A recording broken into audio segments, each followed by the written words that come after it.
Hello, my beautiful people. This is Jordan here with some market analysis on Friday, October 9th, 2020. This is going to be our end of the week analysis, and we're going to go over the SPY, NASDAQ, US dollar, volatility, gold, silver, and today some bonds and biotech as well, and Boeing. Boeing was a fun stock to trade this week, so we'll go over all of that. And before we talk more, I want you to go down and smash that like button because it really helps the channel. These videos are a lot to put together, and I do have to draw all these trend lines and think about what I'm going to say all week. So I would really appreciate it if you guys could smash that like button. It would mean the world to me, and it takes you 2 seconds of your life. So thank you very much if you've done so. I appreciate you. So let's get into some market analysis. Let's start with the SPY actually. Let's go to the 4-hour chart. We can see here that we had our September lows, or our September breakdown continued, bottomed out around September. What was this? 24th. And then since then we've been moving on up. So we see that this week was a nice green week. We saw a big red on the 6th. This was Monday or Tuesday. One of those, I think it was Tuesday. Friday, Thursday, Wednesday, Tuesday. This was when Trump tweeted. He said, no stimulus. The Democrats have gone too far with the stimulus. There is no way we're passing a stimulus bill like that. We've given them enough. No chance. The markets melted down to that. They just hated that. They react to stimulus, as I've said on this channel before. Any stimulus news in the market really freaks out, especially if it's a tweet by the president, because they view that as holding the most water. He told Mnuchin and Pelosi not to even meet with each other anymore, so that spooked to the markets. But we can see it didn't last. It took until the end of the next trading day to recover.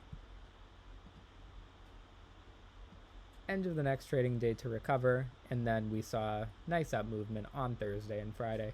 Right now we are moving into resistance. We actually pushed past resistance on the SPY. We can go to this 5-day chart. I have it marked it out at 347.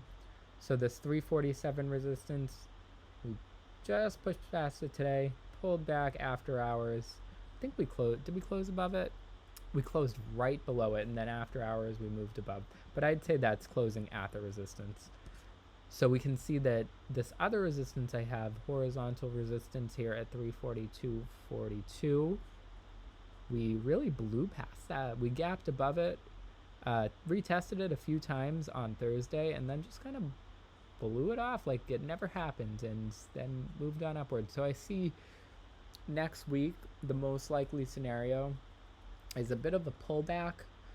Probably revisit this 342.40 resistance level I have marked out, and from there we'll see. I mean, this is pretty good bullish action. It's good for the bulls. We're seeing higher highs and higher lows, dating back to the lows from earlier this month. So on a swing trader's perspective, that's good for the bulls. I do think we'll see that pullback, as I mentioned. We've had several. Let's go to the daily here. Yeah, we've had 3 pretty good green closes in a row. So, maybe this will continue on Monday. We'll see another up day, and then we'll have a nice turnaround Tuesday, as we like to say. Turnaround Tuesday is no myth, you guys. It is real. It is as real as anything else in the market, and we have seen it play out so many times. Turnaround Tuesday is a real phenomenon. People see moves on Friday, it carries into the weekend, carries into Monday. Then that price action on Monday is weaker than it was on Friday of the previous week. So Tuesday, people make bets in the other direction. I'll say that again. So if we see a big green day on Friday, kind of like we did today, we saw a nice green day, that momentum will probably carry into Monday. We'll see a bit of green on Monday, but it won't be as strong. And then Tuesday, we'll see people making bets to the other direction. So it is a real phenomenon. We're gonna follow that. I think this is pretty much set up for a turnaround Tuesday scenario next week. And if we see some light green price action on Monday, that's how I'm gonna play it. So we could go to the NASDAQ. NASDAQ is a very similar story. I saw more weakness in the NASDAQ than I did with the SPY, but we did basically close a little bit below this 287 support I have marked out. So we didn't close too far below it. I'd say that we could probably revisit that on Monday, and then, as I said before, probably make another trip down to this 280 range. What is 281, 281.20, something like that, 281.30, I don't know. We're in overbought territory in the NASDAQ on the 4-hour chart, so we're going to see how that plays out. So NASDAQ, like I said, same levels really. Maybe looking a little bit weaker than the SPY. Tech this week I noticed sold.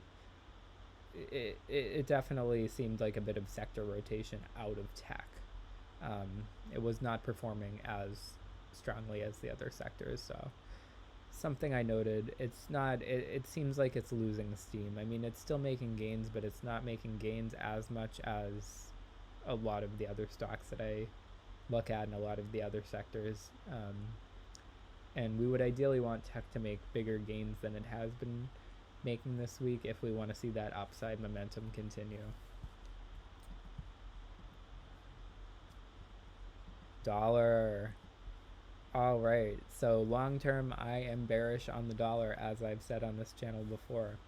We were trading here, bouncing within this channel during late July into late August, and I've seen people draw this as a rounded bottom pattern. So you could look at this as a channel that broke out, tested it, now it's looking like a rounded bottom pattern, broke out to the upside past this horizontal support. We remember that horizontal support holds more weight than diagonal support. But this week we broke down.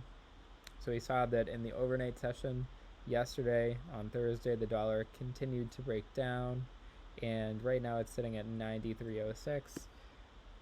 So this break above this 94 support didn't last very long, and now it is moving to the downside. When the dollar goes down, that puts gas on the pedal for equities, because people are moving into equities from holding their money in the dollar because they think they could make more of a return holding stocks. So when the dollar goes down, that is positive news for the stock market. I think there's no reason we can't revisit this 92.75 support I have marked out there, especially Monday of next week. I think that would be perfectly reasonable for the dollar, and then we'll see what it does. It could bounce off there, or it could continue to break down, and there's no telling. We're just going to have to see how it reacts to touching this trend line, because between these two areas there's nothing really. There's really no resistance that is super strong until we get down here, because we see these reactions, see a couple of reactions to this trend line. So obviously this is an important number for the dollar. So that's what I think about the dollar. We will continue to follow it. VIX, UVXY, volatility sold off this week. We see, gosh, this must be 1, 2, 3, 4, 5, 6, 7, 8, 9, 10, 11. Is that 12 red candles in a row? You guys, that's insane. Very rarely do you see that level of red action just all in a row like this on a 4-hour chart. So that means the VIX is definitely selling off. People are not as afraid of this market. I've seen some surveys taken of retail investors, and people are turning from bears to bulls right now, and we know that usually retail investors are wrong. They are wrong from a swing trader's perspective, and we will probably see this sell off a little bit more. This is already a pretty large move for the VIX, and probably move to the upside early next week. Now, I would like to open a position on the VIX. I have not done so yet because I think that this doesn't show me any sign of stopping. This just looks like it's getting steeper and steeper, so I'm not ready to enter a position. But you can trade the VIX options. You can buy puts and calls on the VIX. You can also just buy VIX as an ETF. UVXY is the ticker that I use. So that is probably how I'll play it, since options aren't my favorite thing in the world. But I would like to open a position in the VIX because I think it can be highly profitable. Tesla. I do not like the price action on Tesla. It is really, really bothering me that this is just bouncing around in the symmetrical triangle pattern. It is consolidating. It's moving sideways for over a week now. This dates into late September, I believe. So this has just been moving sideways. And I mean, yeah, it's moving between 400 and 450, but this is not historically very volatile for Tesla. And as part of a symmetrical triangle pattern, you can see this triangle forming here. This indicates that we will see a larger move coming soon for Tesla. I don't know whether that move will be to the upside or the downside. We will see. But this is not really something I want to trade right now. I think that there's no clarity here. There's no clear move. And I am mostly avoiding Tesla like the plague right now because I just don't know what's going to happen with it. Boeing. So this week I did open a position in Boeing because they cut their, let's go to a, yeah, this is a 4-hour time frame. We can see that over the past few months we have been just kind of chopping sideways. We had some March lows. Let's go to a 1-year chart. Yeah, chopping sideways over the last few months. So I opened a position in Boeing. Why did I open a position in Boeing? I did so because of this. This was when Boeing cut their forecast over the next 10 years. They do not foresee that we will need as many planes as we once did. And I believe Boeing. So their shares fell 6.8%. This was on Tuesday on pretty good volume after they reported that their long-term forecast for commercial aircraft demand would be much lower than expectations. Boeing now projects a need for 18,350 commercial airplanes over the entire next decade, which is 11% lower from its previous forecast before COVID-19 happened and hit the travel industry. This was back in 2019. Boeing believes a full recovery will take years, and it notes that airline traffic has partially recovered from the 90% plunge it suffered during the early stages of the pandemic, but that the full recovery will take a very long time. Vice President Darren Hull said in a press release, commercial aviation is facing historic challenges this year, significantly affecting near and medium-term demands for airplanes and services. So, what I did is I waited until today, and I opened a short position on Boeing. Why am I opening this short position days after the news? Well, I'll tell you why. It's because you can go to a 5-minute chart even. If we look at today, it broke down, but we see that these breakdowns on Boeing, they're not very long-lived usually. These impulsive breakdowns seem to be made up for within the next trading day, or even in this case before the same trading day was over. So when we get news like this, it doesn't last super long. So we saw here an impulsive breakdown of Boeing. Kind of thought I lost the trade, and then it went up.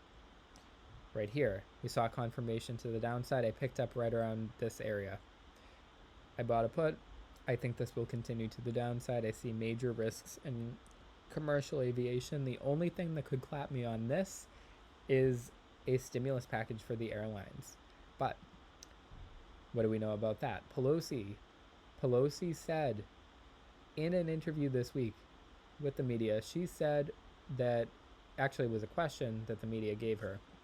She said there's no reason why airlines and why the aviation industry deserves special treatment when other industries have been hit as hard by the COVID-19 pandemic. So she does not really seem on board with this specific stimulus bill just for the airlines. The White House does seem on board with it, but as we know, in the US, Congress has the power of the purse. What does that mean? Congress has the final say on how they get to spend money. So I'm going to default to Pelosi on that. I expect this to break again to the downside, maybe on some news next week. And if it moves up, I'm going to add to the short position because I just don't think that this is going to do so hot over the next few months.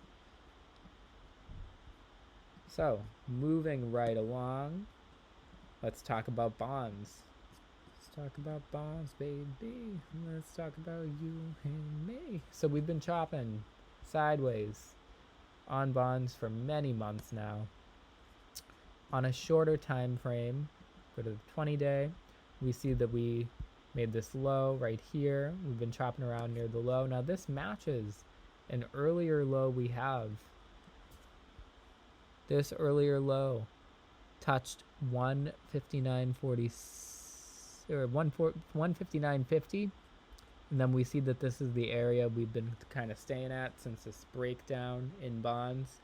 Now I think bonds have potential to the upside, so I do have an open position in bonds that I picked up sometime during all this hovering around a support level. So I see that bonds will probably be in the short to medium term somewhere where people move their money into.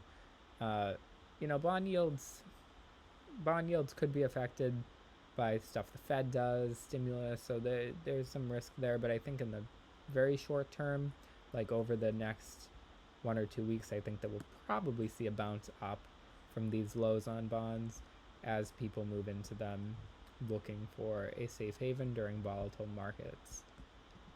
We know that volatility is the name of the game lately. So let's talk about XBI, biotech sector. Biotech sector is recovering nicely. We had some March lows, nice move to the upside.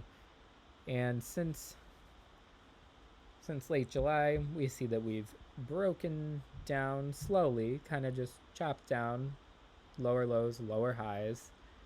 And that lasted until the September lows around 9, 10. And then since then, we've broken to the upside. And we've broken pretty nicely to the upside. This is kind of what I want to see. Broke out, retest of support, broke out. So maybe we'll see a slight pullback in biotech next week. Trump has been touting biotech really big this week, which is great for me because that's what I do as a day job. So I appreciate any shout outs the biotech sector gets because we really do a lot of work, and it's hard work and it's long hours, but we love it. And we love making these new therapies for people. So I shout out to anyone else who's in the biotech industry. I know what we all go through, and it's a lot of frustration sometimes when we're doing an experiment, nothing works. You know, what they don't tell you is if you don't like failing, then you should never become a scientist. But all right, rant over. So biotech is looking good. Biotech is making new monthly highs, and we've had a lot of news coming out about Regeneron's drugs. We could look at Regeneron's stock, trading around 600 right now. So Regeneron, nice move to the upside here. Smooth, a little bit of choppy action there, but generally we're just making higher highs and higher lows. Seems like it topped out here, took a step back in August, and then now we're moving along. Very nice. So Trump used the C word talking about Regeneron's drug. What C word am I talking about? I am talking about cure. He called Regeneron's drug a cure for COVID-19. That is Regeneron's antibody cocktail against COVID-19. Antibodies traditionally are a great therapy. They're used in cancers. They're used to treat certain types of cancers. If your cancer has a specific antigen on it, that is like a surface protein on the cell that can be tagged by an antibody. We can make an antibody to your specific surface protein that's only expressed on your cancer cells if you have cancer. treat you with antibodies, your immune system will react to that. And that's the same concept with COVID-19. So they're looking at COVID-19's surface and they're saying, okay, what can we make an antibody bind to that would alert the immune system to the fact that there's COVID-19 in the body? COVID-19 has been observed to have some immunosuppressive qualities, the coronavirus that causes it. So there is some sort of immunosuppression in some COVID-19 patients. We've seen lower immune cell counts, lower neutrophil counts in people with COVID-19. So that is a bit of an explanation on antibodies. Antibodies alert your immune system that there's something wrong in the body when your body can't really sniff that out with its own internal bloodhounds of white blood cells and endogenous antibodies that you make on your own in your B cells. So a bit of an immunology lesson, but Regeneron's drug, scientifically, it is very sound. Trump used the C word. He called it a cure. What does that mean? That means probably, you know, he trusts in it big time. His doctors trust in this drug big time. So what gives me a bit of pause, though, is the fact that we're up so high. I guess we've chopped around at these we've, you know, stayed at these levels for a little while, so there's no reason why it can't go higher. But we see that today on Rush Limbaugh, when Trump used the word cure, talking about Regeneron's drug, touting it for like 5 minutes straight, Regeneron stock didn't really react to that. It reacted to him taking it, but it did not react to him calling it a cure. So I wonder if people are not taking that in such a positive way. The word cure, as a scientist, I hear cure, it makes me cringe because we don't like using that word very much. When we have a patient, we don't like to inform them that they are cured until we are absolutely confident that that word should be used in their case, because that can give someone a bit of a bit of pause, and it can maybe reduce the level of risk that we should be communicating. So when we tell people that they're cured, we really are sure of it, and that it's just a big word. There's a lot of feelings attached to that word. As a scientist, I hear it, and you know, I don't really like people just throwing it around like that. But we didn't see a lot of positive action regarding that, so we'll see what happens with it. Maybe it'll just take time to move up, but maybe Regeneron is topping out here. We will keep our eyes on it. It's not overbought. Let's just maximize that again. It's not overbought. It's smack in the middle of its RSI on the 30-minute. Let's see how it is on the 4-hour.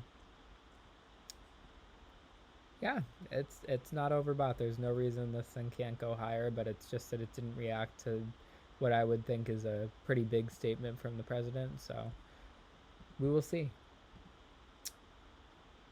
We will see. A little bit of a fun one here. I guess we could talk about it. TGB. This is one I've been trading for a while. I love it. It's, I guess you could call it a penny stock, but it ripped this year. Oh my god, I made such a good return on TGB. So we see it just could only move up for the longest time. It reached highs of 134, lows of 20.2, 20 cents in March. And of course I didn't know about it until like, you know, July, when everyone came into the stock. But then just ripped to the upside. So many people made such good returns on the stock. Now it's losing a little bit of steam, it looks like. It was trading within this channel, broke to the downside. It's been straddling the bottom of this channel, and we will see how this continues. I think it could move up a little bit more. We could even put a quick RSI on this. So momentum, RSI. It's not overbought on the 4-hour. So no reason it can't move higher. We're seeing some obvious positive divergence on this longer term chart. Let's go to something a little bit shorter term. See if we can see anything. Oh, I guess this is positive divergence.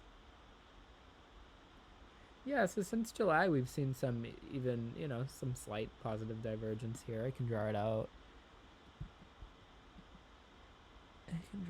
Here. So that's promising. It's not the steepest, but it is technically positive divergence. So we'll see. Since then, we have broken down, though. Loaded up here. We had a few trades. I'm not sure how much longer I want to stay in this one, but if it breaks to the upside like it has been doing for so long, I think I feel attached to it at this point, which is probably a sign that I should get out of the trade rate. So, all right. Oh, gold and silver. Did we talk about gold and silver? I'm not sure. I could be going crazy. Gold. Great week on gold. Up week. We broke down here on the 6th and then moved on up. Gapped up into Friday. Nice action here. Let's go to a shorter term time frame. Yeah, we see we're making higher highs and higher lows over the last week. That's good. On a longer term time frame, gold is in a bull market. Gold moved up pretty impulsively this summer.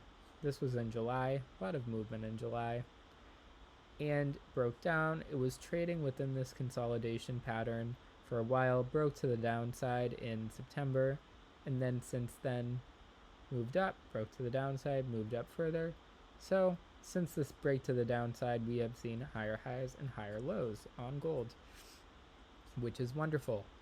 I did want gold to go down even more because I wanted to load up on some gold. I wanted to buy some gold mining stocks. I'm not really a huge fan of the physical stuff, but gold mining stocks is where I put my money, and I wanted this to break down more so that they'd be cheaper.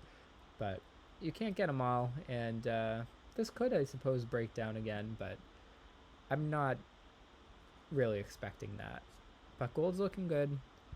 Gold is looking good. Silver is basically the same as gold. Silver is looking good as well. Had a nice day today. Nice day on silver.